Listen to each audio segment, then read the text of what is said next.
Hi, everybody. Welcome to Heart of the Matter. I am your host, Elizabeth Vargas. It's great to have you here. And I'm really excited to welcome my guest, Laura McKowen, to this podcast. She wrote a book a while back called We Are the Luckiest. And I remember buying it because I thought the title was so provocative. Like, why are we the luckiest, those of us who have struggled with addiction?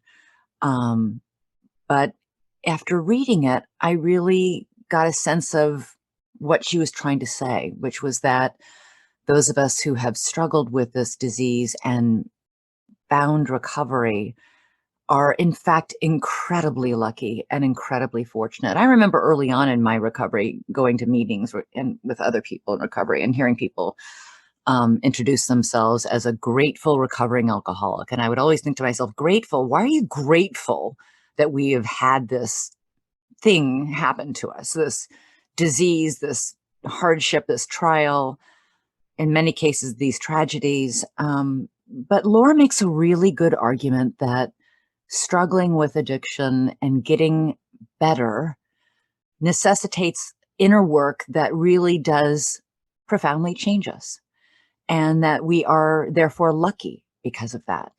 She said something. She said, we all want a quick fix, but the paradox is that things that come easy or fast don't end up meaning too much.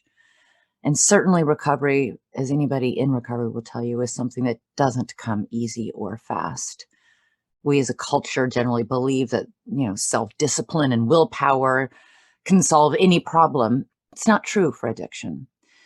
Anyway, I really enjoyed talking to Laura. I really love her 9 principles, which we get to at the end of the podcast. They're incredible and amazing. It took her many, many tries to get sober. Like myself and my story, she got sober only after the birth of her daughter, because that's when her drinking really, really got challenging and difficult and bad. So I really hope you enjoy my conversation with Laura McKowen, author of We Are the Luckiest.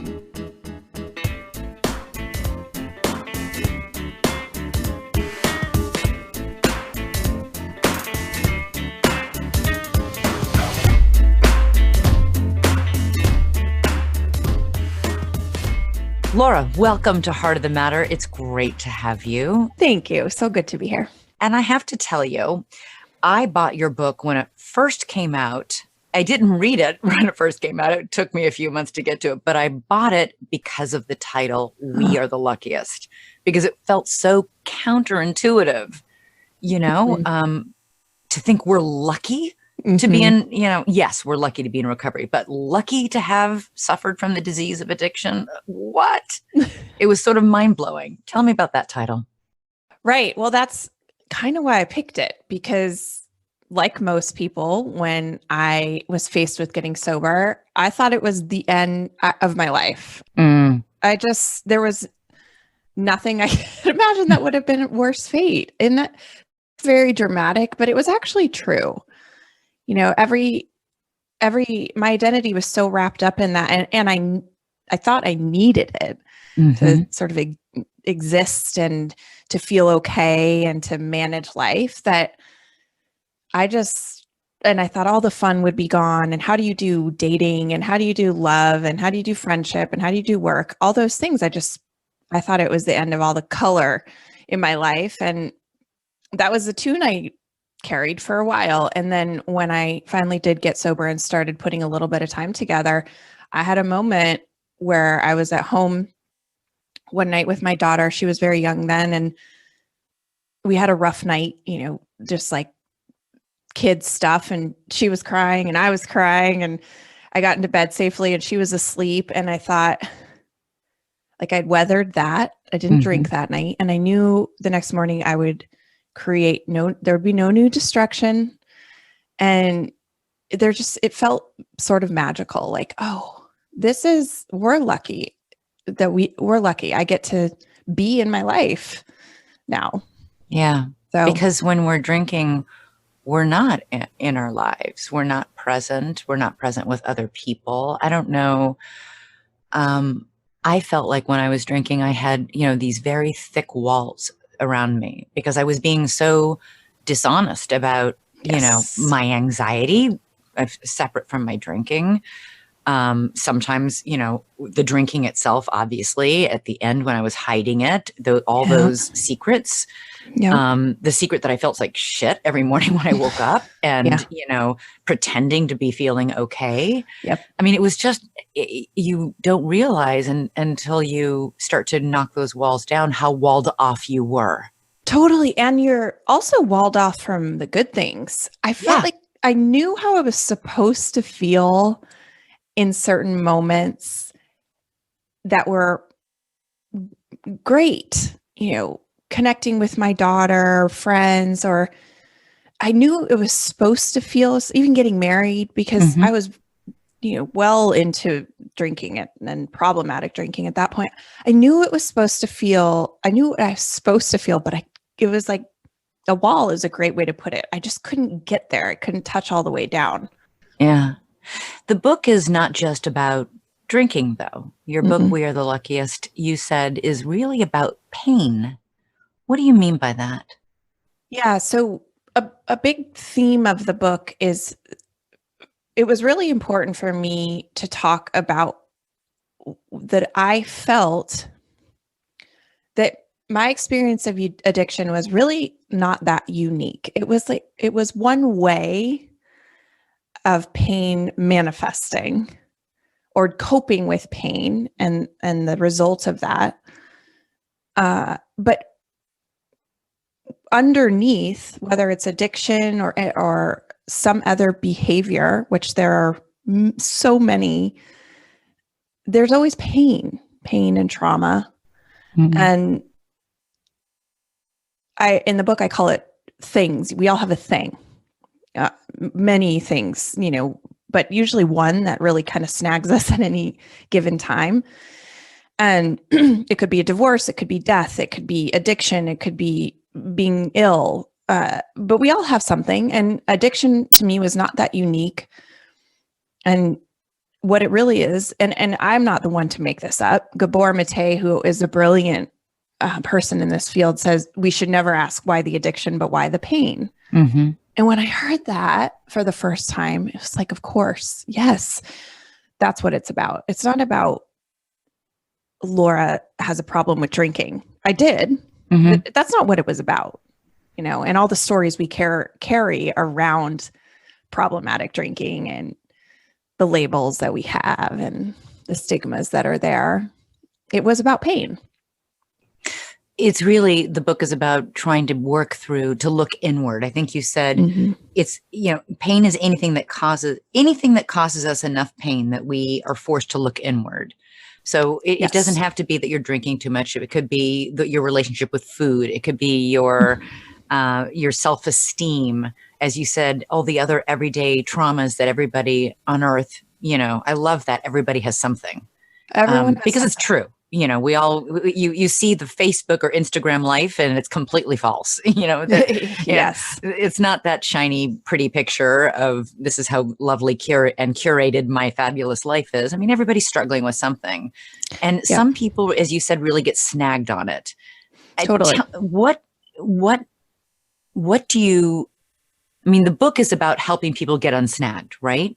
What's the first step? The first step is just identifying what it is that's catching you, right? Yeah. I mean, sometimes it's just saying I'm in pain. I mean, how far did I go to not say that? Right. To not admit it? My anxiety, I share an anxiety story with you. It was one manifestation of that.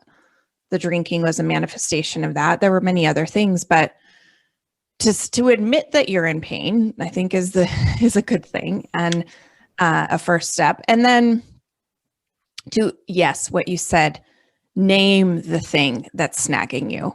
So we have a really hard time doing that. I was struck by something you wrote at the very beginning of your book, right? You talk about the night when you finally clicked and fell into place. The penny fell, so to speak. Mm-hmm. And you write, that night, the two worlds have been trying so diligently to keep separate collided. My interior life full of secrets and cover-ups, nightly blackouts with wine and Ambien, crushing anxiety and exhaustion, and a growing fear of myself. and the external one, where I hosted dinner parties and brought my daughter to play dates and got better jobs and more promotions and dressed well and regularly ran 6 miles around Boston at lunch. Mm-hmm. I so related to that. And the utter exhaustion of keeping those two plates spinning. Yes. I when just hearing you read those words, I got like this in my throat, because my life is not like that anymore, but it was extraordinarily exhausting. Why do you think we continue to do that then? I mean, what is it? I had to be dragged kicking and screaming in recovery. I know you write about that in your book as well, and a lot of other people have the same story. Yeah, I mean, there's many things. You can't deny the cultural phenomenon of drinking and how it's glamorized and totally normalized and everywhere and seen as a romantic, celebratory accessory to a good life. Mm-hmm. We talk about that a lot, or at least I do, but you really can't overstate that, because there's no, and this is something I think we're so in it that we don't even know the water that we're in until you really, really step back and go, it's not even that, like, our entire paradigm around this is just wacky. It's the only drug you ever have to explain not using. Right. Nobody ever says, why aren't you doing this or doing that? But they all say, why aren't you drinking? No, 100%. And it was just ubiquitous in my life growing up. It was and not just in my home, but also in my home, but in college and then work. And then it was just everywhere. I didn't even question it. And in fact, there were the jokes about, we don't trust people who don't drink, ha ha ha. And it was so you can't, we are animals that want to belong, period. And to go against norms some people can do that. Most people don't, right? Mm. And then, okay, so that's one piece. And then you add in the fact that it's a highly addictive substance.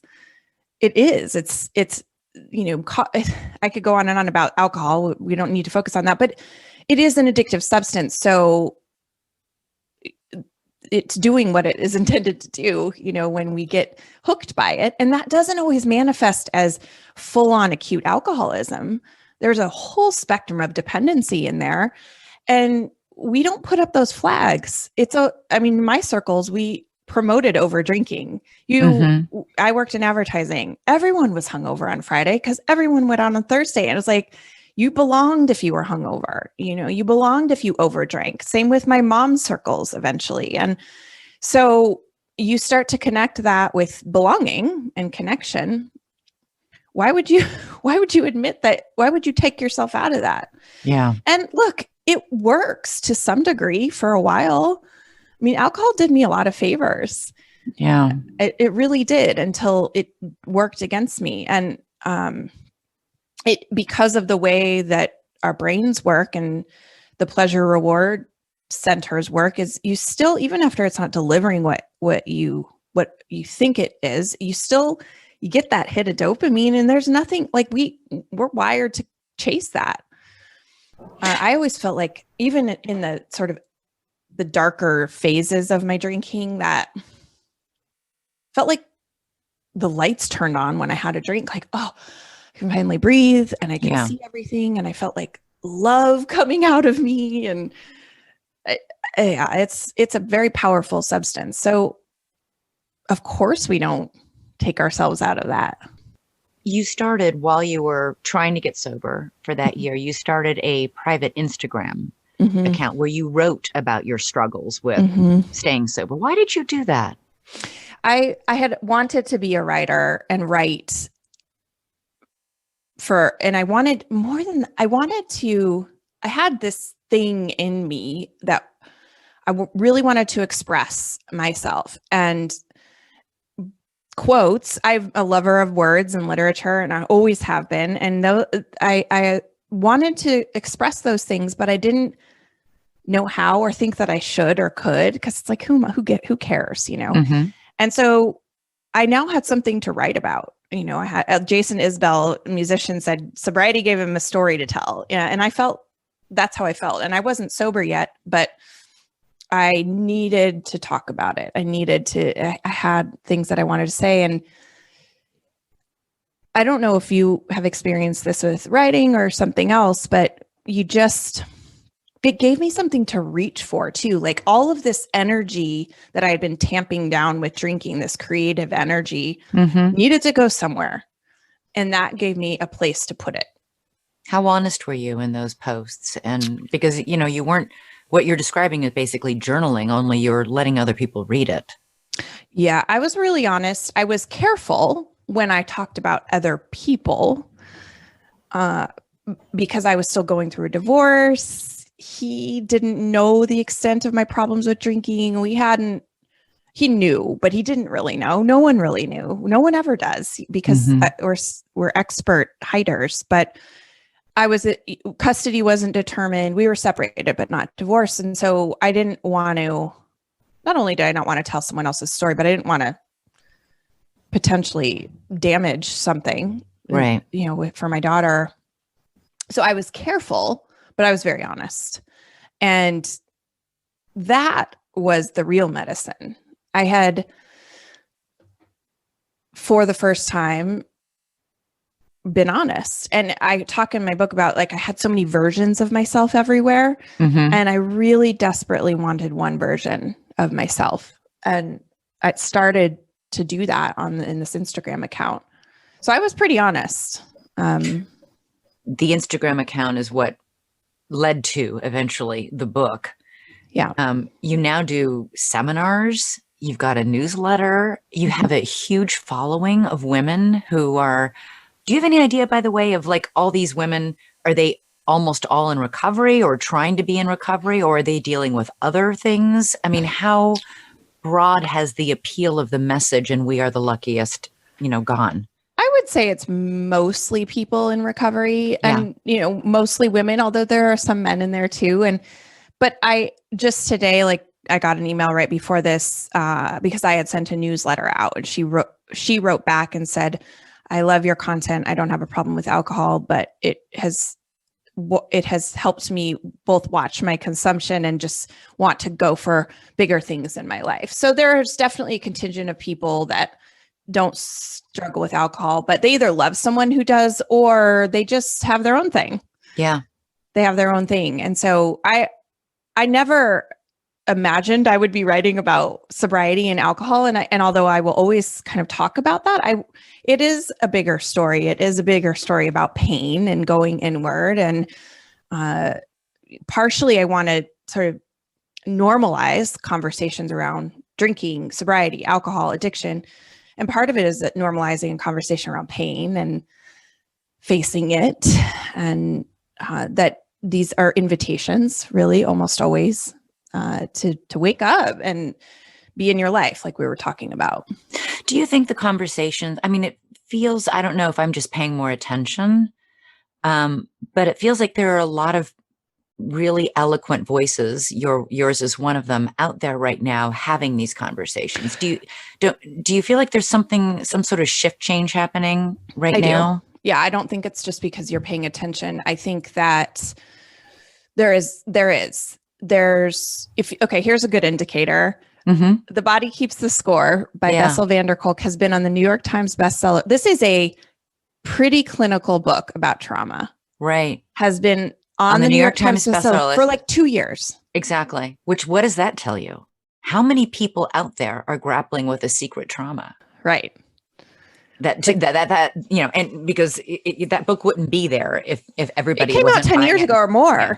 I have it on my bookshelf, and my best friend in the world was here last weekend, staying with me for the weekend. She picked it up and started to read it herself. Yeah. Everybody has something. No one even talked about trauma outside of therapy or war veterans and PTSD. So there is more openness around talking about mental health. There's more openness in talking about trauma.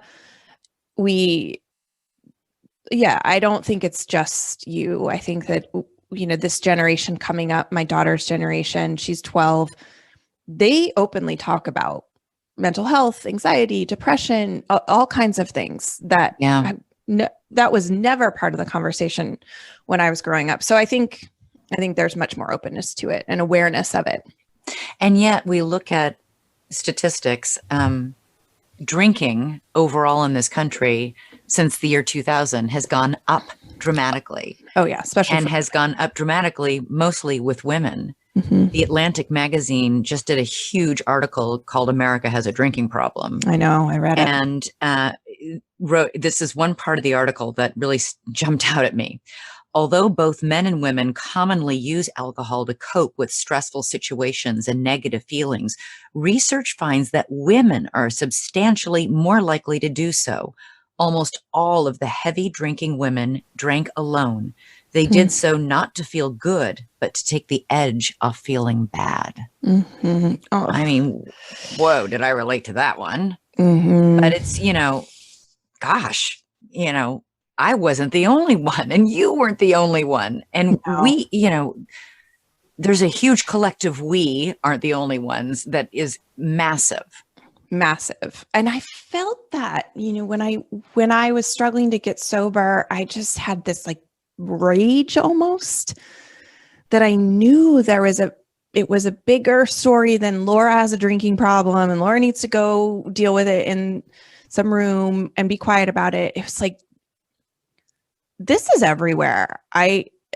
This is a major problem. And even the numbers will tell you that, but it's very rare that we have such a cognitive dissonance it's not very rare. We've seen it happen with cigarettes. We see it happen with all kinds of things in our society, but alcohol seems particularly fascinating because we adore it. We put it in beautiful bottles. We romanticize it. Talk about it and we plan it and we love our alcohol, and yet it kills more people than all the other drugs combined, including prescription drugs every year. It is just this. I heard also that this clinical psychologist that did his PhD around drugs and alcohol say that if alcohol was introduced today, it would be banned. They would never allow it to be a drug out in the market. And I thought that was wild. Yeah. You, in the book, when you talk about your own recovery, talk very movingly about the connection that you found in the rooms of AA for you. Mm-hmm. And I want to read that one part of it because it really spoke to me, at least. Mm-hmm. You write, I had created a totally separate internal world that didn't match my outsides. And this incongruence left me feeling terribly alone, even when I was surrounded by people. I had been carrying around 1 million heavy secrets and was convinced I always would. As it turned out, those secrets were not just mine. Nothing is such balm for a broken soul as this, to know you're not alone. And so even if I agreed with nothing else, I found others who occupied the same quadrant of hell as I did. I heard people describe my inner life when they shared theirs. That power of sitting in a group and hearing other people tell your story or tell a story that might be completely different from yours, but is still completely relatable. Yeah. Talk about that power and why that's so important and key to recovery. Yeah. And I'm still wrapping my head around this because I'm not really a joiner at all. And I still resist it. Not just joining, but sort of connection in a way. And I resisted AA, and I talk about that a lot. And AA is not the only place where this happens, but it was my landing place. And so I think it has to do with truth, telling the truth and hearing the truth. It's the best medicine I know it's the best medicine I know. Mm-hmm. Because I think especially when we've gone through something traumatic or difficult or painful, And especially when we have so much shame, which I did, and I'm sure you did. I know you I did because I read your did. story. Yeah, I And wrote about it a lot. anyone Ton that of it. goes through this is just buried in shame. That's the number one thing they're carrying around, even if they don't know how to call it that. It's there, and it's a release valve for that. So because you realize that you're not the worst person in the world. I thought I was the worst. We all think we're the absolute worst. Right. And I heard other women, other mothers, especially because that was the worst part for me, say the things that I felt and the things that I did, and sometimes worse. And they were there and they were fine and they were thriving and they had forgiven themselves. So that helped me. It helped me. It did more than help me. I mean, it saved me. And then we learn that, and it's like we have this very narrow, limited story of ourselves. And then we start to connect with others, and it's like this negotiation with ourselves and with others. These aperture widens, and we start to understand the broader story of who we are, which is the broader story of being human. Mm-hmm. It's humanity. And so we can start, and you see that we all contain everything. We all are capable of everything, good, bad, light, dark. And that inevitably leads to compassion. First, sometimes we can just have it for others. We are usually the last ones to grant it to ourselves, but that's where it's at. I mean, that is healing. Whether it's done in a therapy room or a recovery room or in a friendship, that's how we survive and heal and experience. I mean, Brene Brown, I do love her work, and she said, I didn't really get this, but she always says, we heal in connection. This is where, and I resisted that, I think, because I'm not a joiner. It's like, mm-hmm. I've always wanted to do it by myself. But this was my first experience really feeling that. And I was just so desperate that I had nowhere else. Literally, I was at the end. It's like, fine. And that's fine. That's how I got in and felt it. But now I know that to be true. And so I make sure that I have that in my life. Right. Well, it's like as you said, it can be in a room, in the rooms of AA, it can be in a group therapy room, it can be just with your best friend. But the point is if we keep it all secret and inside of us, we lose all context. Totally. You don't, and you begin this sort of cyclone of self-judgment and self-flagellation and just like, oh, I'm the worst. And self-obsession. Yeah, yes. It's hell. And the best thing about these rooms is not only do you get outside your own head and show interest and empathy and compassion for somebody else, but you hear other people talk about what you did, and you're like, oh my God, I'm not the only one, which is so obvious and yet revelatory. Totally. If you've been caught in that echo chamber of judgment, of bad self-judgment. I found out that, because I too am not a joiner, I would just go and listen. Yeah. But listening helped me connect. Sure. And it's a great one step. Yeah. When I heard other moms telling stories, all of a sudden my story wasn't so singularly horrible and awful. Mm-hmm. And you begin to show empathy and compassion toward these other people for the things that they did, which are exactly the same things you did that you are judging yourself so harshly for. Like, it takes a while, but you start to sort of learn that, wait a minute, if I can be compassionate and empathetic toward you and forgive you, why can't I forgive myself? Right. It's a process, but yes, you described it so well. My dear friend, Jim, says there's sanity in community. And that's the other piece of it too, is there's sanity in community. We need each other to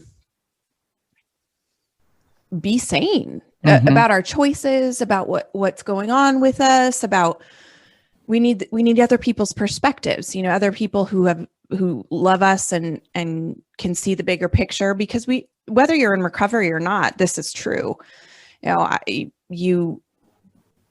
we don't all lose. I think Anne Lamott said, like, we don't all go crazy at the same time. That's why we survive, and we don't all lose it at the same time. Like in a community, some people are having a hard time, the others can lift them up, and then it switches and oscillates that way. So there's that too. It's like, and I mean, again, I know there's people out there going, I don't want it. I want to read books. I want to listen to podcasts, and I don't want to connect and join.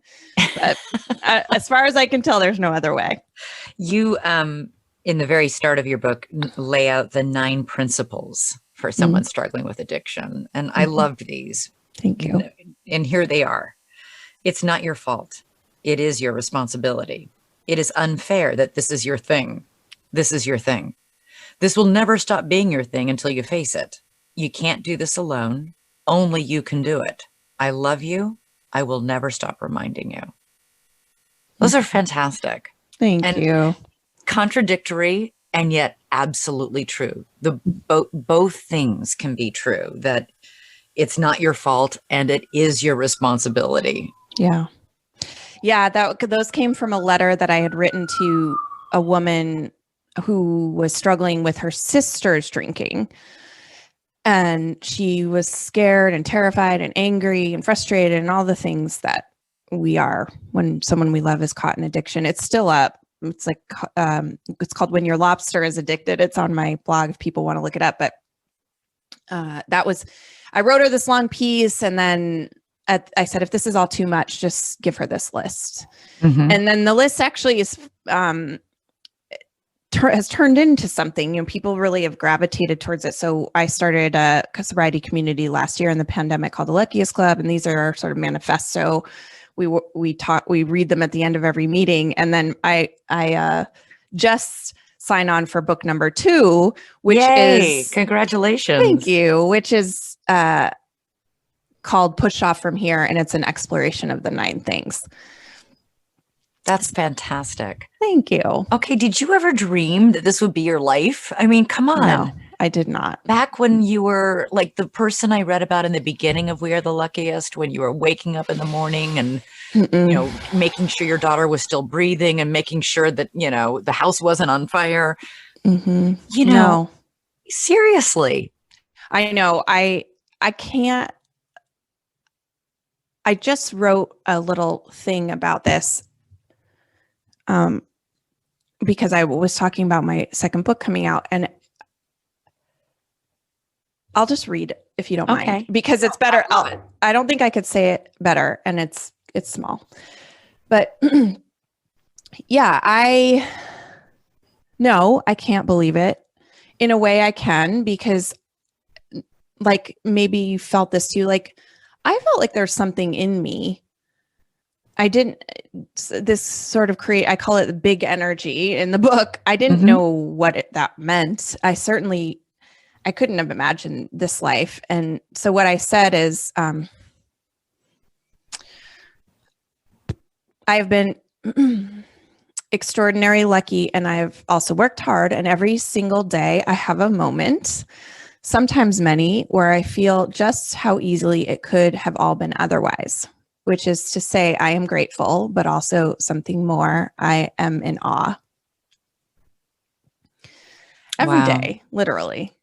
And that doesn't mean I'm happy every day and everything's great and I get dressed by bluebirds. But I mean, I have really shitty times, but I'm always grateful. Yeah. Yeah. Clearly, your writing has touched a nerve. Clearly, there are many, many, many women out there struggling with something. This book came out, of a private Instagram blog that you were keeping when you were deep in your struggle, and your honesty in your struggle led to the honesty that you see in the book, We Are the Luckiest. And the connection that women felt to that book has led to the different clubs and newsletters and support groups that you've established, and a second book. And a podcast that you're going to start very, very soon. Yeah. So clearly there's a thirst for that connection. It's so ironic that the connection is being led by a person who's not a joiner and doesn't like to connect. Well, that's what I mean. It's like, I never thought, Yeah. And you see all kinds of people like that where it's like, I didn't know this was going to happen. I just was following the next, I was just doing the next right thing. Yeah. Yeah. Well, Laura, it was so great to have you on Heart of the Matter, and wonderful to speak to you. And I will check out that second book. I love those 9 principles. They're amazing. And they can, by the way, you can apply that to anything, not just alcohol, not just addiction. Right. Anything. Yes. So yes. I will make sure that you get an early copy. Thank you. All right. Thanks so much. It was great to have you.